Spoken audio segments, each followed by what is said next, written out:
Bonjour et bienvenue sur France 24 et sur Radio France Internationale. Notre invitée aujourd'hui est la ministre des Affaires étrangères du Sénégal, Aïssata Tall Sall. Et avec moi pour cette interview, Christophe Boisbouvier de RFI. Madame la ministre, bonjour. Bonjour. Madame la ministre, ce jeudi au sommet de Paris sur le nouveau pacte financier mondial, il y a eu une annonce, celle de la directrice générale du Fonds monétaire international. Elle a annoncé que l'objectif de 100 milliards de dollars de droits de tirage spéciaux du Fonds monétaire international serait alloué aux pays dits vulnérables. C'était une promesse faite il y a 2 ans. Est-ce que c'est enfin du concret après toutes ces conférences, après toutes ces grandes promesses ? Eh bien, 2 choses que je retiens dans votre question pour vous répondre, c'est de dire qu'il y a 2 ans que cette promesse a été faite et c'est de dire enfin. Enfin, pour les États africains, bien sûr, on va pas bouder cela. C'est une bonne annonce pour nous. Mais quand même, elle est arrivée un peu trop longtemps et elle est arrivée avec ses conditionnalités. Ces conditionnalités, c'est que le pays africain fasse l'effort de se mettre au vert, de s'adapter aux énergies renouvelables, de s'adapter aux énergies propres. Tout ça ne va pas sans condition. Or, ça fait 2 ans que l'Afrique plaide pour que les droits de tirage spéciaux des pays en voie de développement lui soient réalloués. Et jusqu'à ce jour, nous y sommes encore. Nous prenons cette annonce pour ce qu'elle est, c'est-à-dire une bonne nouvelle, mais je pense honnêtement que la communauté internationale, le FMI, la Banque mondiale peuvent faire mieux que cela. Alors ce sommet de Paris, c'est pour libérer de l'espace budgétaire afin que vous puissiez réussir votre transition énergétique, et donc pour que vous renonciez aux énergies fossiles. Mais en même temps, le Sénégal annonce qu'il va exploiter du gaz et du pétrole offshore à partir de l'année prochaine. Est-ce que ce n'est pas contradictoire? Est-ce que votre décision, elle est irrévocable ou est-ce que vous êtes prêt à dire non au gaz et au pétrole? Il y a une situation et il y a la politique. La situation, c'est celle-là qui fait qu'en Afrique, il y a près de 600 millions de personnes qui n'ont pas accès à l'électricité, qui ne se soignent pas à cause du défaut d'électricité, qui ne vont pas à l'école à cause du défaut d'électricité, qui n'ont accès à rien à cause du défaut d'électricité. Est-ce que vous pensez qu'il est normal pour un dirigeant de dire à cette population « Attendez, nous allons voir comment avec le vent, comment avec le soleil, comment avec l'hydrogène, si c'est possible, nous pourrions vous apporter l'électricité » alors que pendant ce temps, et c'est ça la politique, il y a les ressources naturelles qui sont là, il y a la possibilité de faire vite et mieux pour rattraper ce gap énorme qui nous sépare des pays dits avancés. Voilà quelle est la quadrature du cercle pour un dirigeant africain. Maintenant, nous, Sénégal, puisque c'est ça la question. Nous, Sénégal, nous allons, à partir de cette année, plus tard, début 2024, commencer la production du pétrole et du gaz. Pour le gaz, nous disons que c'est une énergie propre, qu'elle n'est pas fossile comme l'est le pétrole, et que nous pourrions, tout en respectant les conditions, les conditionnalités d'un environnement propre et sécure, exploiter cette ressource pour rattraper le gap. Je pense qu'il faut que les pays occidentaux soient conciliants et acceptent qu'en Afrique, il y a une situation qu'on ne peut pas dépasser sans ces énergies et nous fixer un temps. Et c'est ça les JETP que nous signons avec la communauté internationale. Faire de telle sorte que nous puissions y aller à marche cadencée et y aller de façon évolutive. Voilà ma réponse. Alors, on va passer à toute autre chose. Ce mercredi 21 juin, une double démarche judiciaire a été déclenchée contre le président Macky Sall pour, je cite, crime contre l'humanité. Alors, une de ces démarches, c'est devant la justice française. L'autre, c'est devant la Cour pénale internationale. Cette offensive judiciaire est menée par l'un des avocats de l'opposant Ousmane Sonko, suite aux affrontements meurtriers entre les forces de l'ordre et les manifestants, à la fois en mars 2021, mais aussi en juin, qui ont fait au moins 16 morts. Votre réaction à cette offensive judiciaire? Vous savez, M. Perelman, je suis avocat avant d'être une femme politique. C'est pour ça que je vous pose la question. Et ministre. Et je vais vous répondre. Je trouve que cette démarche de ce confrère, elle est à la fois puérile et ridicule. Elle aurait pu être puérile et s'en arrêter à ça. Mais elle est les deux à la fois. Et je vais vous dire pourquoi. Quand on va saisir la Cour pénale internationale, que nous dit le statut de la Cour pénale internationale? Il n'y a que 3 personnes pour saisir la Cour pénale internationale. Il faut que ça soit un État parti, il faut que ça soit le Conseil de sécurité des Nations Unies, il faut que ça soit le procureur ou va-t-il saisir la Cour pénale internationale sans passer par le procureur? Une fois que le procureur lui-même est saisi, il faudrait qu'il vérifie la complémentarité de l'action judiciaire. C'est-à-dire que la Cour pénale internationale ne peut pas se prononcer tant qu'il y a une justice interne nationale qui suit son cours pour les mêmes faits. Et c'est le cas au Sénégal. Maintenant, pour la saisine de la France, c'est là où on tombe dans le ridicule, puisque apparemment, il ne le dit pas, mais je pense que c'est comme cela, ce confrère veut se fonder sur la compétence universelle, qui aussi a ses conditionnalités, parfois même beaucoup plus draconiennes. Mais au-delà de tout ça, on va dire que c'est un débat de puristes et de juristes. On sort de tout ça. Au-delà de tout ça, de quoi est-ce qu'il est question? Il est question du Sénégal, notre pays, où il y a eu des violences le 1er juin et le 2 juin, où il s'est passé quelque chose de grave, pour laquelle nous sommes en train de situer les responsabilités.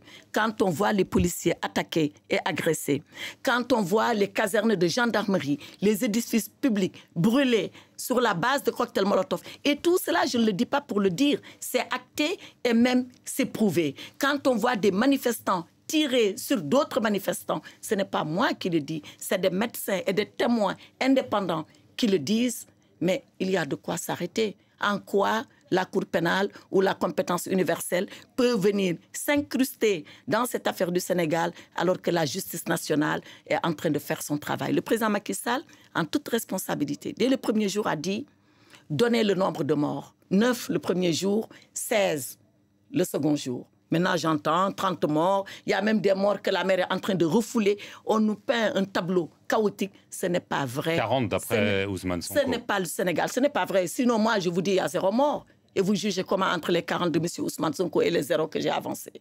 Les morts sont actés. C'est vu, c'est connu, c'est prouvé. Il ne suffit pas d'annoncer. Donc, franchement, sur cette initiative judiciaire, comme je l'ai dit, pour nous, c'est de l'enfantillage et également, c'est du ridicule. Mais le ridicule ne tue plus, on le sait maintenant. Alors, Madame la Ministre, vous parlez des tirs à balles réelles. Le 13 juin, le Haut Commissariat aux droits de l'homme de l'ONU s'est déclaré profondément préoccupé par la situation dans votre pays et a ajouté que l'utilisation d'armes à feu par les forces de sécurité lors des manifestations constituait un sombre précédent pour le Sénégal. Est-ce que vous entendez cette grave mise en cause? Est-ce que vous la prenez au sérieux? Il a raison et il a tort. Il a raison quand il dit que ça peut être un sombre précédent. Vous savez pourquoi? Parce que le Sénégal est un pays respectueux des droits de l'homme. Parce que personne, ni lui, encore nous en premier, n'a jamais souhaité qu'au Sénégal, on puisse utiliser des balles réelles pour tirer sur des manifestants. Mais quand les forces de l'ordre, comme je l'ai dit, elles sont agressées, quand elles-mêmes elles sont victimes de la violence, quand elles sont en état de légitime défense, que doivent-elles faire? Voilà. Il n'y aura pas de sanctions contre les forces de l'ordre qui ont tiré à balles réelles? Bien sûr qu'on est en train d'enquêter, M. Bois-Bouvier. Bien sûr que quand le juge verra que le manifestant ou même la force de l'ordre en face a tiré parce qu'il était en état de légitime défense, que va faire le juge? Voilà. Donc tout ça nous amène encore à l'enquête qui a été ouverte de façon indépendante et de façon judiciaire. Maintenant, pour en revenir au commissaire, quand même, avant de nous lire ce morceau de son communiqué, il faut remonter à plus haut.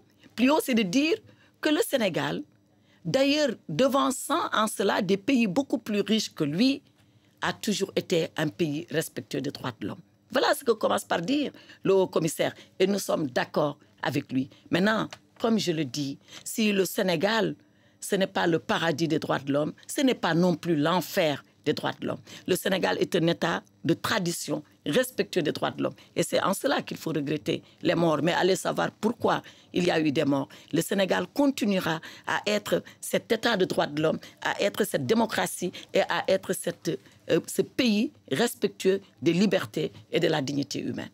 Alors, la grande question qui agite le Sénégal en ce moment, cette année, c'est est-ce que Macky Sall sera, oui ou non, candidat l'an prochain à un 3e mandat. Et ce mercredi 21 juin, il s'est exprimé devant la diaspora sénégalaise de Paris. Il a déclaré ceci: grâce à notre travail, nous nous maintiendrons au pouvoir.